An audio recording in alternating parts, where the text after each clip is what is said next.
இங்க பார்த்தீங்களா கல்வெட்டு 1937. இது வந்து பெரிய தூணுங்க. ஒரு ஊஞ்சல் தூண் இது. ஹைட்டா இருக்கு. இந்த கம்பியும் பாருங்களேன் எவ்வளோ காலமா அப்படியே நிலைச்சிருக்கு. இது இடைப்பட்ட காலத்துல மாற்று பார்த்துட்டா, இல்ல அந்த காலத்துலேருந்தே மாற்றாத அதே வுட்டா தெரியல. ஆனா இந்த கல்வெட்டுல வந்து பார்த்தீங்கன்னா, ஏதோ ஒரு எழுத்தும் பொறிக்கப்பட்டுள்ளது.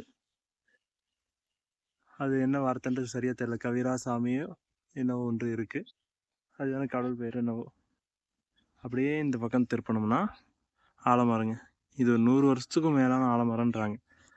சரியா வந்து பார்த்தீங்கன்னா, இது எவ்வளோ வருடங்கள்ன்ட்டு எந்த இதுவும் இங்க இல்ல. ஆனா, இந்த ஆலமரம் வந்து பார்த்தீங்கன்னா, அப்படியே இந்த புயல் பழைய சாவதால வயசாகிறதுனால உடஞ்சி அந்த விழுறதால கிளைகள்லாம், இப்போ இந்த மாதிரி வந்து பார்த்தீங்கன்னா, அதோடைய விழுதுகள், அந்த வேர் வந்து பார்த்தீங்கன்னா, கீழ இந்த மாரி பைப்பெல்லாம் நட்டு பராமரிச்சு, அத வந்து பார்த்தீங்கன்னா, இந்த மாரி ஸ்ட்ராங் பண்றாங்க. இப்ப பாருங்க இதெல்லாம் வந்து பார்த்தீங்கன்னா, அந்த மாதிரி தான்.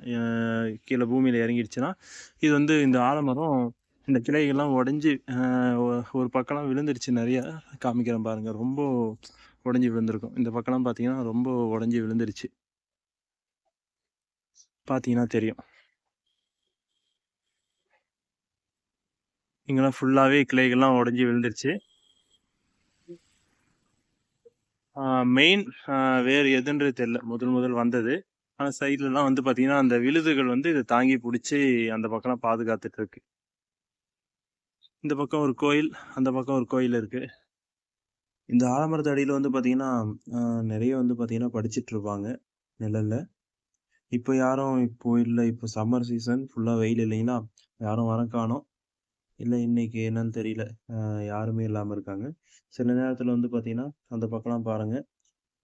திண்ணைகள்லாம் அமைச்சிருப்பாங்க. அங்கலாம் படிச்சுட்ருப்பாங்க. நிழல் இருக்க இடத்தெல்லாம் படிச்சுட்ருப்பாங்க. நான் இப்போ வந்திருக்க டைம் வந்து ஒரு மதிய டைம்ன்றதால, வெயில்ன்றதால யாரும் வராம கூட இன்னைக்கு இருக்கலாம். இந்த ஆலமரம் பார்த்தீங்கன்னா, திருப்பத்தூர் மாவட்டத்தில இருக்கு. கூகுள்ல கூட ஓல்டு 100 இயர்ஸ் ஆலமரம் திருப்பத்தூர்ன்னு சர்ச் பண்ணி பாருங்க. அதேபோல சீக்கிய ஆசிரமமும் இது பக்கத்திலேயே தாங்க இருக்கு. அதுவும் ஒரு 100 இயர்ஸ் ஓல்டு ஆசிரமங்க.